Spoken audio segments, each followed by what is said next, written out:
about race. That's the sad part. It's systemic. It's systemic. Okay, can you give me some numbers for this? Okay, it's systemic. How many more deaths out of 100,000? It's Is it like systemic. 1 out of 100,000 if you have a black doctor, and then 2 out of 100,000 if you have like a non-black doctor? It might be statistically significant, but is it practically significant? And could it be explained by other factors? Yeah, dude. I do. Hold on, real quick. So I agree with you. I agree. I think the same stuff will come out, Lee, that you're going forward, because I agree with you. I think there's problems. I'm a little concerned about you citing like your education, Fleming. You're kind of sounding a little weird to me with some stuff you're saying. I like in religion stuff you just said. religious exercise. I don't think that's true. I think Bob pointed out in the chat. Sasha.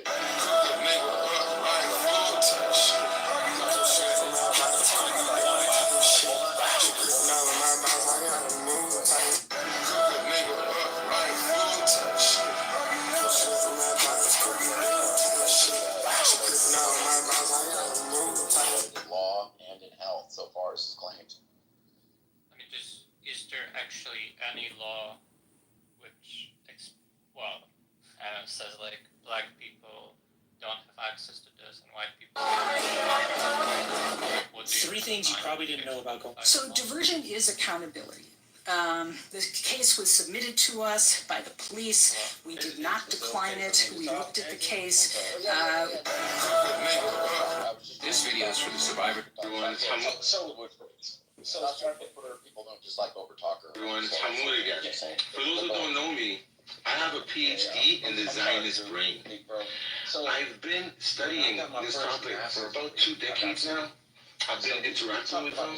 I've even lived in the wild among them for almost a decade. So it was a legal. This is the moment a 16-year-old broke down in court after being denied bond for the murder of another teen. 16-year-old Sean Simpson is being charged under a new law that allows 16 and 17-year-olds to be charged as adults. He is accused of fatally shooting 16-year-old Zaquavius Dawkins, who was running errands for his mother, when he was shot 3 times in the back on North Chester Street. Simpson also tried to kill the victim's friend, who was in The system, as it exists historically, it claims people of color. Do you remember what the question is? I'm sorry, I didn't even hear you because I was talking to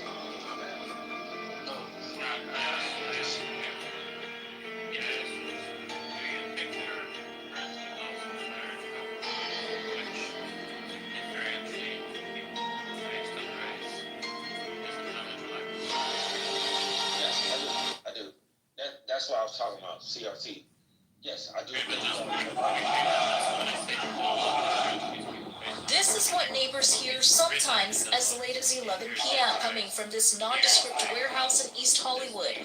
According to some neighbors, it's used by rapper Ye, also known as Kanye West. They put up metal walls now. We don't really know what's going on. But many can hear the noise coming from behind the gate, which they say is blaring on loudspeakers. It sounds like there's like raves and concerts here in the weekends, and then in the weekdays there's been noises, there's been groups of men doing like push-ups and exercises over here, and you can hear music like blaring from the parking lot. Is it a problem for the neighborhood?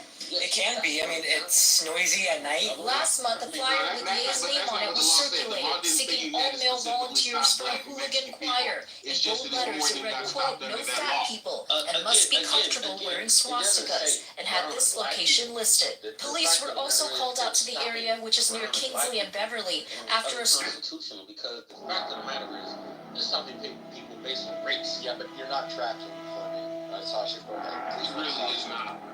No, it's not. I don't know if this is going to go well, Sasha, but go ahead. I just think there are laws for like institution enforcing right back to the so like I don't know, maybe like the court systems are harsher on black people over white people. That's not what I'm talking about. It's like a legal difference. It's not at the level of just a law. Here's what the agents beating you right now are doing differently and why it has nothing to... We've noticed you around the town a little bit. I've been taking some pictures. Just wanted to engage with you to see why you'd be taking the pictures. You get your phone out and taking pictures on your phone. I'm not Yeah. pictures. You Have you taken pictures on your phone? Well, do you want to show me your photos? Do you want to see my photos? Tell you that we've been observing you from afar and haven't been watching you. And I said we didn't take You want to look at my photos? There might be a picture of my penis. like that one. Oh, you should look at it. Why would you want Policing to society, take pictures? it's My penis? unfair. Well, in this area. It's a disparity. We man. clocked It's you. unfair, man. Yeah. But it's a different question. It's a different question whether or not everybody goes through the process and they come out the same as to whether or not the laws.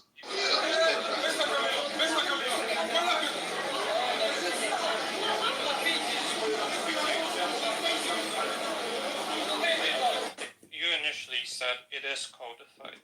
So like, Hey, turn your phone. you don't have like, Sorry, excuse me. Sorry, excuse me. I think the standard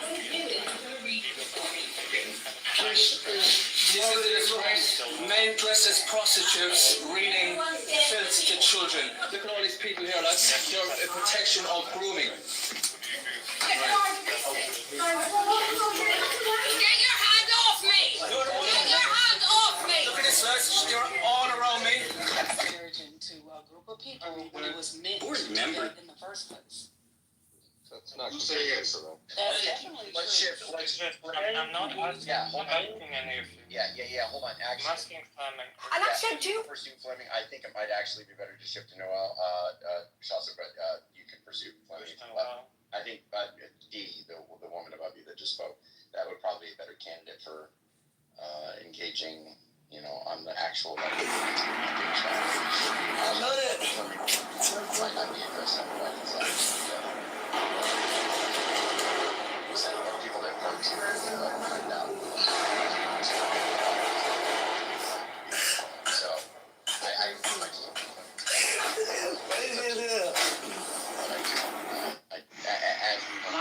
I never seen as many Don Julio bottles. You gotta think outside the box. It's a smudge in every bottle. Put all the smudges together. Now you got you a whole Don Julio bottle. You gotta go back because you on the. Agreed. Disagree. I'm asking Fleming, the fuck is wrong with you people? You have no type of self-control, I see. Fleming. No, you don't have self-control. I'm asking a specific person a question. Sasha be going off the hook with the way he be talking disrespectfully to people. You can't control yourself enough, and you control yourself Learn how enough. to not cuss and have an intelligent conversation. Sasha is difficult to talk to, guys. Sorry. Emotional man. You don't know Sasha? Hold on, Sam. Maybe, I don't know if it's your first thing to talk. Hold on, Sam. Hold on. Okay, so Fleming agreed. Sasha, do you want to move to, or can you talk to Noel? Can you guys start over? I don't want to talk to her. She's fucking stupid.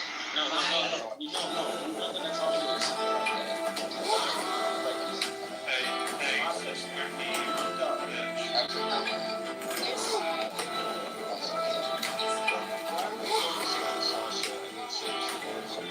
Not even that serious, but I can. What was your least favorite video? Probably when Tony told me I was going to do a shoot in a scuba mask. Can you hear me in there? She can't hear goddamn. But she thinks we're doing a little photo shoot right now. Mikey, can you hear me? In the mask. This is to increase your oxygen flow as we're filming. Lied to me. I've never been stoned before in my life. So this is my client, Alec. What was your least favorite video? Prosecutors charged a Brown Deer woman in a shooting death of her neighbor. They say it stemmed from a complaint over loud music. Dr. Ankantunde Bogan, a well-known dentist, died in the shooting. The suspect is claiming self-defense. Here's 12 News Nick Moore. Hold on. Whoever's giving the background noise. Kiana McGowan sobbed in court Thursday, charged with reckless homicide in the shooting death of her downstairs neighbor, 41-year-old. How do you think Chicago Fire Department investigators say the garage fire that led to this. Hold on, Steve. He just conceded the point, right? Like, I asked him, like, what definition of racism he was using. He cited the source. I went to the source. And we agreed that the source he cited gave a definition. Chicago Fire Department. Which didn't preclude black people from being racist. Yeah.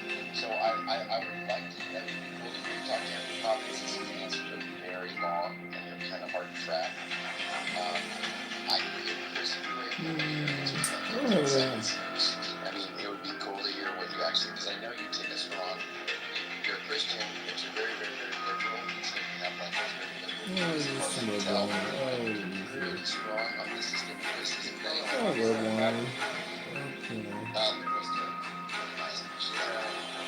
But well, that's what you know you're up for. Brain disease or nobody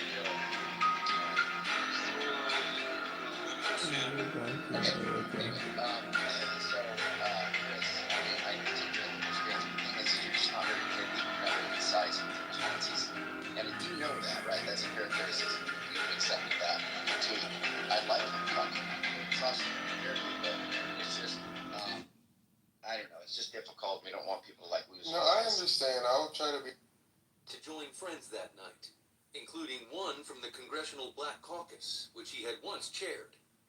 He attributed his apprehensiveness to the gut instincts acquired from a lifetime in politics. If it doesn't go well, he thought, I don't want anyone to see me cry.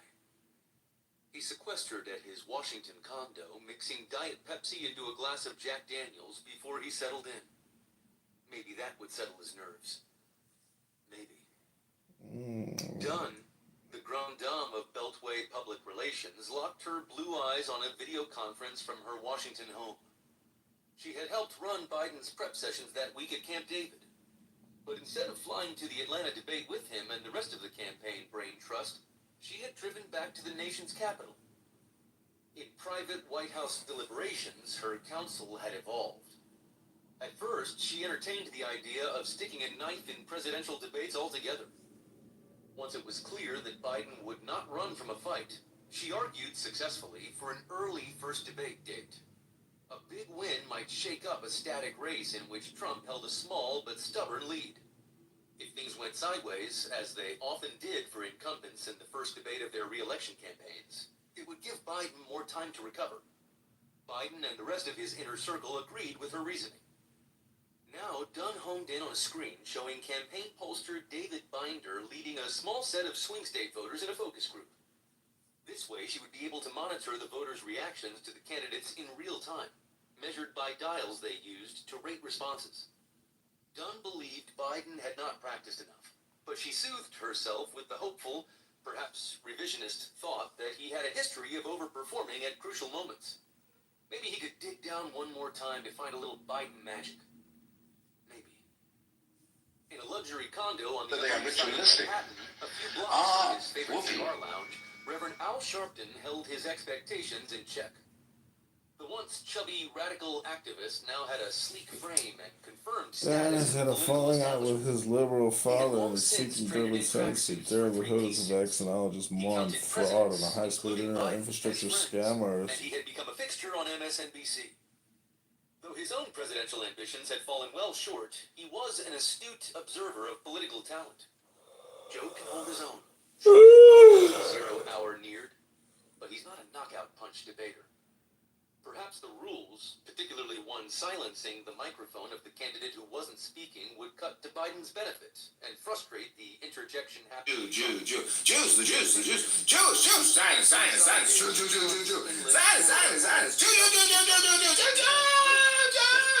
Donor John Morgan drizzled butter into a deep bucket of fresh popcorn while pre-game debate punditry droned in the background. Feeling a thrill of excitement, the nation's most prominent personal injury lawyer treated himself by pouring a full-calorie Coke over ice. Biden's going to mop the floor with Trump, he thought, popping a few kernels into his mouth as CNN co-moderators Jake Tapper and Dana Bash appeared on his screen to introduce the candidates. Then a single camera shot focused on Biden for the first time that night, and the Democratic universe began to unravel. His face is so pallid, Pelosi thought. Biden, his hair wispy and white, walked gingerly toward his lectern, waving at an Zion. That's all people do. Let's talk about the Jews. It's 5 o'clock in the evening. Let's talk about the Jews. 6 o'clock Jews. 7 o'clock Jews. All create the Jew News Network. Slumped, arms folded across chests, and heads shook in confusion in the opening minutes. That's what I want to do. I forgot about that. Jew News Network. Looked around the party and noticed Jew News? Did you know?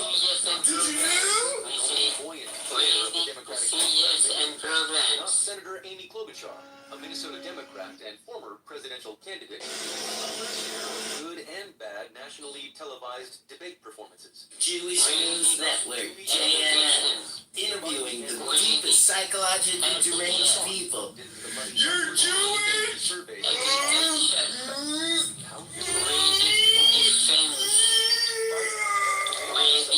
Colonizer! Zionist colonizer! Apartheid, racist. Free my people. So you can't do it. Nature and politics. But on debate night, with the eyes of the nation upon him and the hopes of the Democratic Party clinging to his frail Educate my brain. I don't want to just like listen to people say Jews, Zionist, Jew, Zionist, Zionist,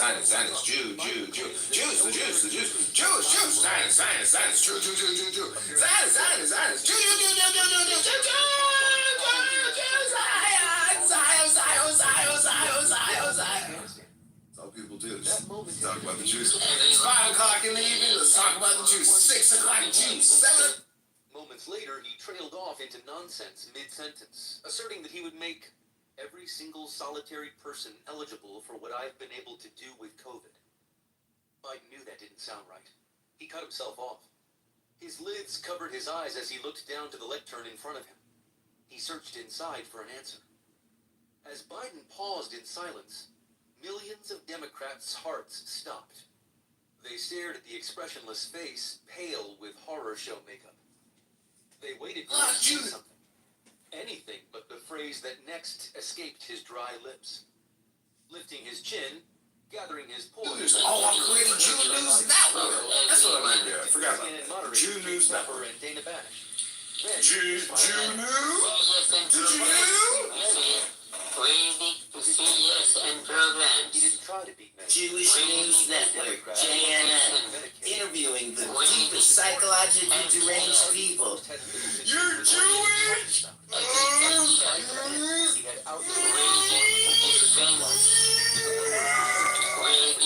Colonizer! Zionist colonizer! Apartheid, racist. Free my people. So you can't do it. On one level, Biden was a debate night gift. Well, he's right. He did.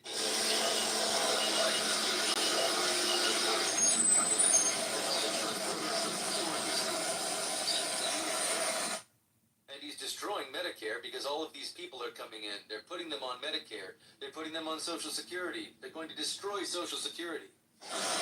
On a much deeper level, Biden altered the course of the 2024 election in a profound and permanent manner. In that moment, and in a cavalcade of stumbles that night, he showed voters that his... Educate my brain. I don't want to just like listen to people say Jews, Zionist, Jew,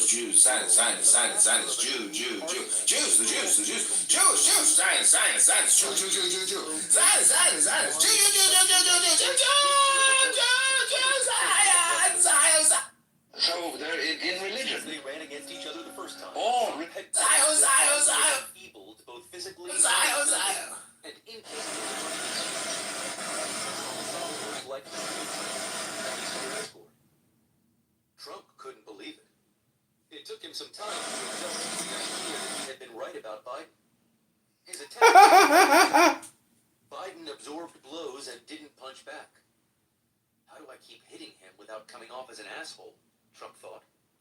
And if I stop hitting him, will viewers lose interest? He suddenly became acutely aware of the optics of bullying a sitting president of the United States. He could go too far. They all think I'm going to go off the rails, Trump thought. Instead, he drew back. An odd note that sounded almost like sympathy touched Trump's voice after Biden spit forth word salad during an answer about border security. I really don't know what he said at the end of that sentence, Trump said. I don't think he knows what he said either.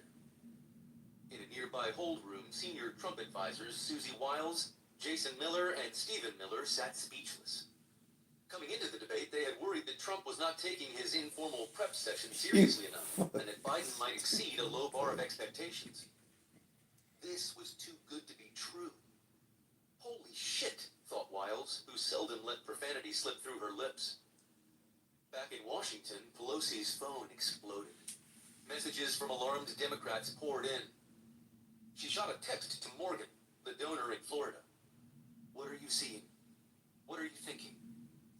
This is a natural disaster playing out before our very eyes, wrote Morgan, who could be counted among Biden's staunchest loyalists. His phone pinged. It was Pelosi again. John Morgan says this is a disaster. The text was a mistake. She had intended to send it to her husband. Life was suddenly moving very fast for everyone but Biden, whose brutal night continued to unfold in ruthlessly slow motion. Even as recently as the 2020 election, Biden had been capable of responding rapidly on a debate stage.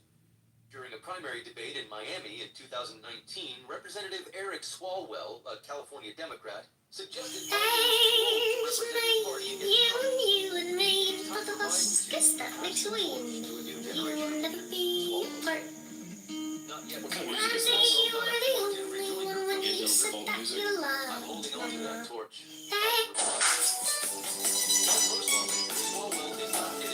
Did you know that if you were born like a couple hundred years? In 2023, at the annual White House picnic for members of Congress, that he first became concerned about Biden's mental acuity. When they came face to face, Biden did not immediately recognize his one-time rival for the party's nomination. Swalwell had to cue Biden with personal details to remind him. You know, just want to have an actual conversation. It's not an actual conversation. So Chris, what would you say then the goal is of, you know, your particular position, right? Is it to create a situation in which there's like a mutual respect between races? Is it correcting historical, you know, sort of inequities?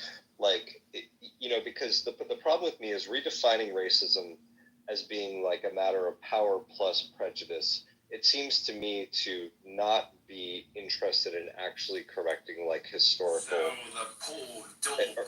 at least like creating a level sort of playing field among the races.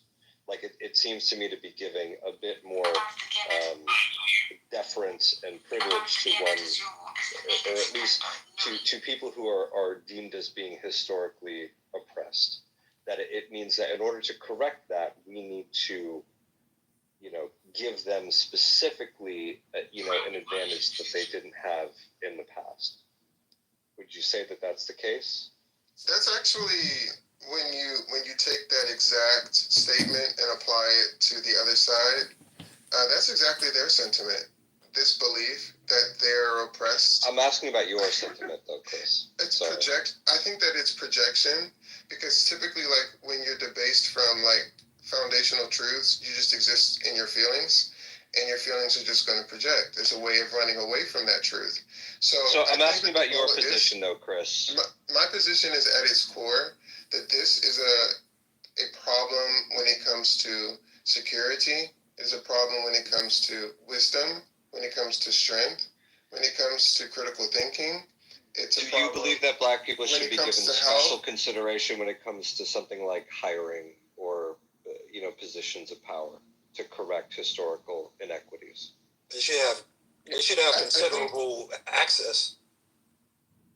Do you think that they should be given special consideration when it comes to things like hiring or, you know, positions of power? Yeah, I mean, I think that. Yes. Yes, when you look at the history of this country, based on the basis of race. Yeah, I mean, I think it shouldn't just be race, but I think that those are some of the things that should be considered. Yeah. So you think that people of a certain race should be given preferential consideration over people of another race?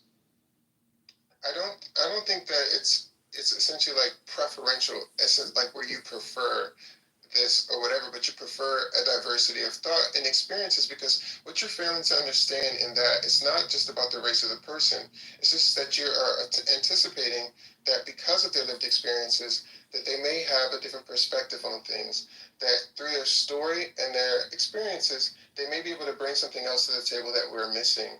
And so even in the same way that our Congress works, where we deliberate over bills and laws, right? We have different arguments that come to the floor that create more of a language around what is the thing that we're actually trying to accomplish. And so when people go through different experiences and you're not interested in their voices, right, you don't just lose their voice, you lose what they had to say and how that, can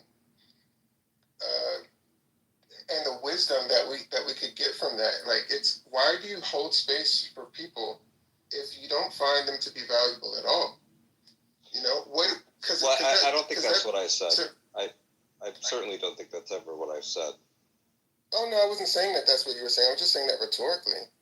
It's like, why do you not want to realize the potential of the people who make up 13% of the population? Yeah, so Chris, can I just tell you, it's like straight out my concern with sort of the social justice type angle of things. And I tend to honestly probably among this crowd here, at least in this room, tend to be much more friendly to that sort of viewpoint.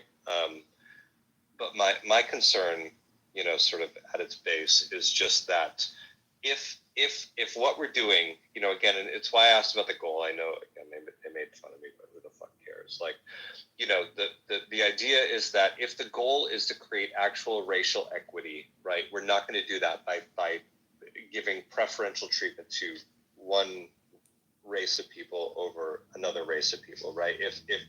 If our goal is to create, a world in which, people are respected based on, them as people or who they are or their character, their morality, right? We're not going to do that by saying, well, this one race was historically mistreated, therefore they should be given sort of special consideration in, dealings, whether, again, I just gave a couple examples, like hiring or, in sort of, executive positions, or if, the more important thing is representation, quote unquote. I hear that word a lot, but in reality, I take it to mean that, people of certain groups are expected to be represented, right? We need to hire people who represent this race, this gender, this particular group of traditionally oppressed people. And if we do that, if we give them sort of positions of privilege, it seems to me as though we're just creating another system of inequality, another system of privilege, and another system of, advantage over others based on race. And it doesn't seem to me to be getting us closer to our goal if our goal is truly to have equality. Tyler, let me ask you a question. What state are you in? And there's a point. I'm making a point. I am in Massachusetts. So you're in a small state. Do you believe in the Electoral College? Typically, no. But if I'm going to be 100% honest with you, it's if it advantaged me, I'd probably be more amenable to it. Just using that example, for smaller states that don't have the population to compete with the bigger states, they do have a system in place. The Electoral College is sort of a DEI. For the minority states, the smaller states, for them to have equal access, they give them more votes. They give them more representatives. They have a system that kind of equals things out for the bigger states. So the bigger states don't keep running the table every time there's an I election. disagree with that system. Okay. So it's probably not a great example because I believe that the popular vote, for the most part. I got you, and I agree with that as well. But there is arguments from the smaller states, the red states, the states down south, who argue that they need certain types of representation to battle against the bigger states. So that argument has been made throughout our nation's history. It gives them more power. It gives them more say. It gives them more. Yeah, but I think DEI or in this context of what you're losing to. Let's be honest. Huh? It's probably it's just that it gives them more leverage, right? It gives them more power. It gives them more say. If that's the reason why they like it. I mean, it's probably not a great example. Yeah, and I don't necessarily agree with the application of like, we gotta hire a black person at the expense of a white person. If we're gonna give the job to a white person, they're both equally qualified. No, I wouldn't do that. But if I would say there needs to be more consideration or more deliberate.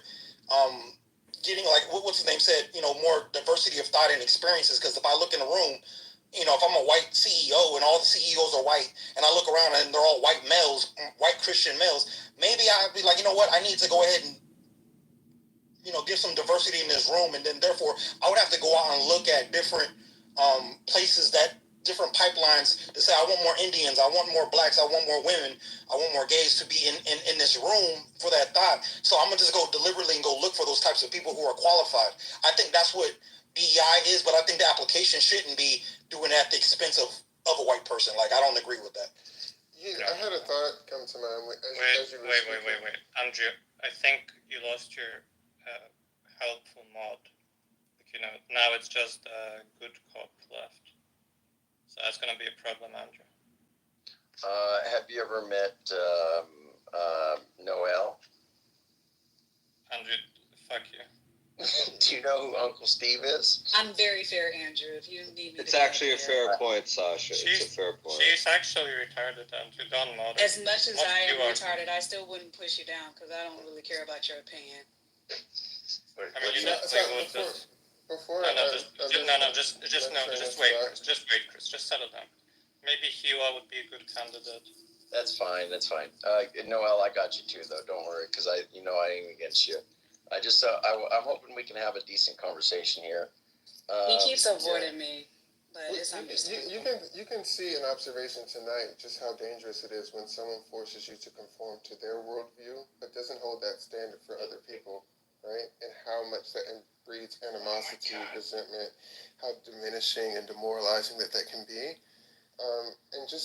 But yet those same people will make an argument that you should make space for them while requiring of others what they don't expect of themselves. How much of a breakdown to society would that type of thinking be? I can only imagine. What the fuck are you But talking about?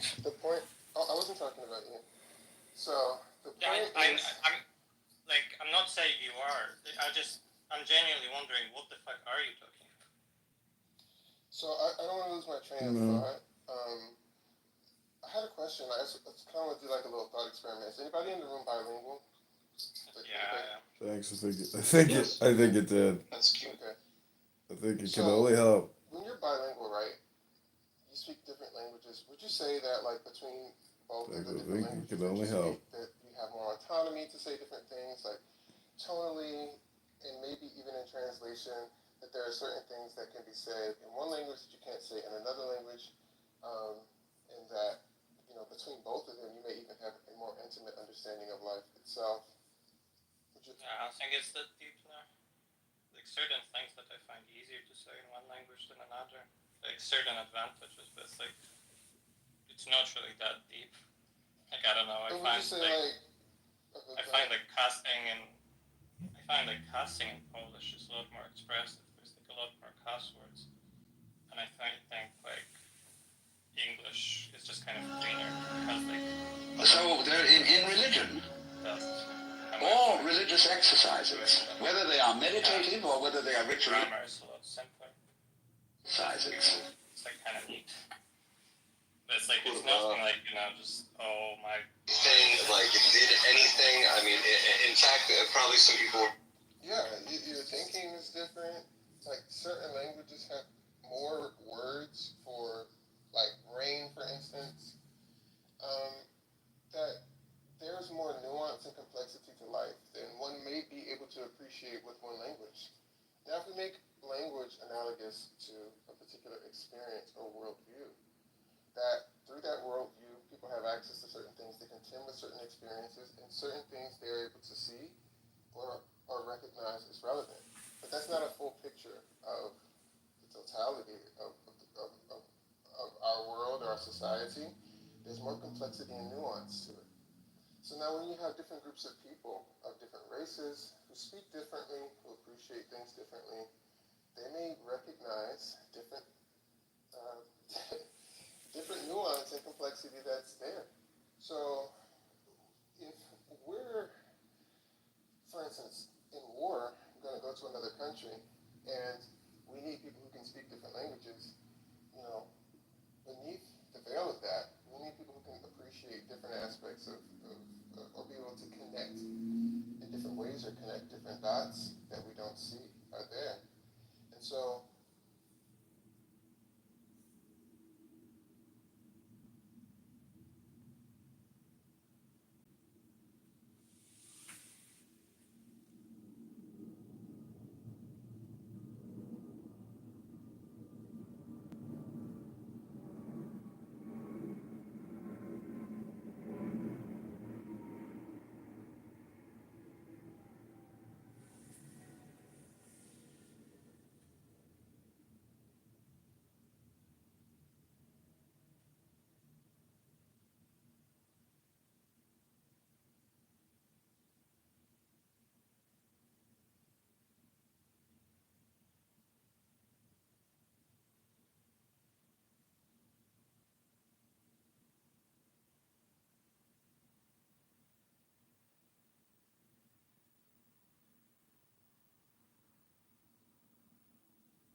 Actually, I think it can only help.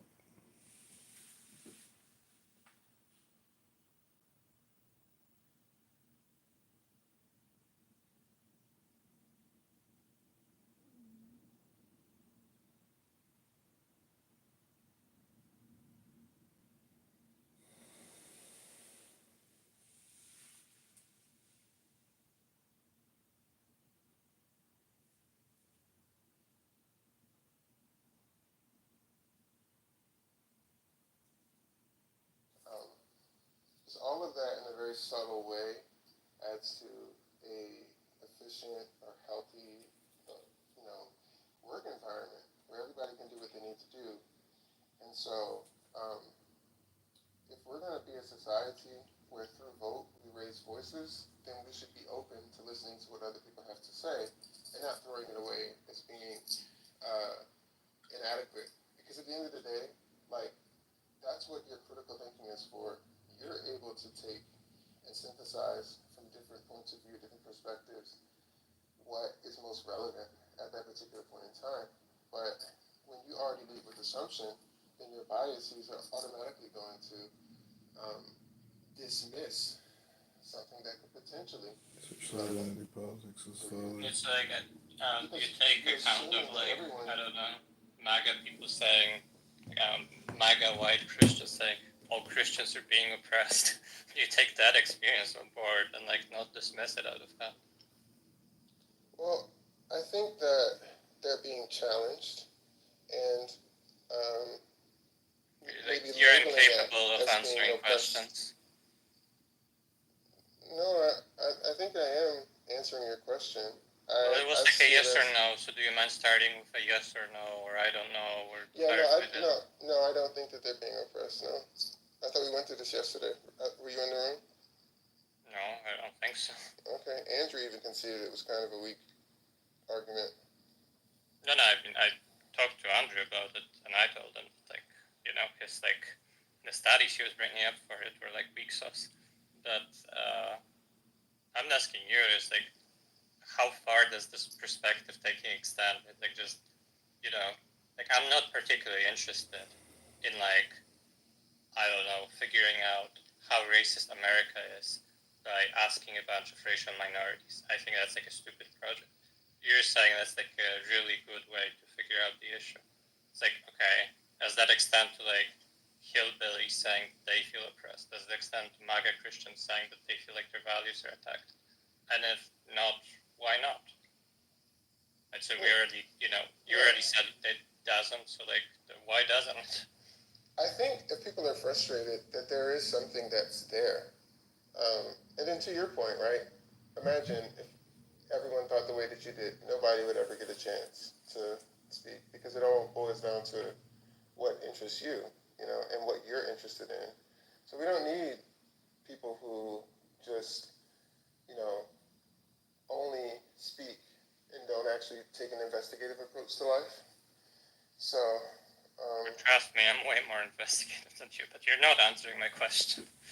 Let's try to investigate the issue. If you're trying to answer the question. Well, you told me that you were not interested in a topic that is essentially, in America, when it comes to race and the Black experience, one of the most, if not the most, nuanced and complex social dilemmas of the last several hundred years. And you're telling me you're not interested in that. So no, I am interested. I'm just not interested in figuring that out by, like, asking a bunch of Black people what they think about it and how they experience the world. I think that's, like, has next to no value for me figuring it out. And what's wild about that is that you're saying if white Christians are saying that they're oppressed, that other people should hold space for their grievances. That's so. No, I'm not saying that. I'm really not saying that. I'm asking you if you take their grievances on board like you do the grievances of other groups. Right? I don't take the grievances of MAGA people seriously. Oh yeah, no, I do. I think that, you know. Oh my God, seriously, in the sense that we discussed, like, I don't think that, like, white Christians in America are being oppressed. No, Right. when you talked about MAGA people, right? So that's a broader. I take that to be a broader group of people. I think that they're upset. I think they're frustrated. I feel like they feel looked over. They feel forgotten. But I think that their anger is misplaced. So I think that they're focusing on minorities and immigrants when learning about how many jobs were offshore to other countries, coming back would help them to be able to hone that frustration. Darren has had a falling out with his liberal father and seeking Durban associate. Darren the Hood is a vaccinologist more fraud on a high speed infrastructure scandal. Gotten exactly what they wanted, and that was their hero. Talk about the juice. It's 5 o'clock in the evening. Let's talk about the juice. 6 o'clock juice. 7 o'clock Juniors. All on Creative June News Network. That's what I'm going to do. I forgot. I'm not worried. June News Network. June News? Again, Did you know? reasons why maggots have forgotten. Excuse me? Cuba, please. I can't understand what you're saying. Hey man, can we just let them have the conversations? Yeah, seriously. I don't even want to talk to Chris that much. It's just like, this guy's just gonna come in, center himself, not engage with anything. Well, if you're talking about me, and I don't know if you are, I'd be happy to engage with you right now. Yeah, go ahead, Steve. All right, I'd love to. Go ahead. I don't want to talk to you. Okay, well then I'll talk to someone else. Christ, then don't talk to him. Yeah, mute and let somebody else talk. Exactly, right. I'll talk to somebody else. Let's talk, Steve. Let's talk. Are you saying that people who are MAGA, they feel like they're being forgotten? No, someone else said that, and I responded by saying maybe the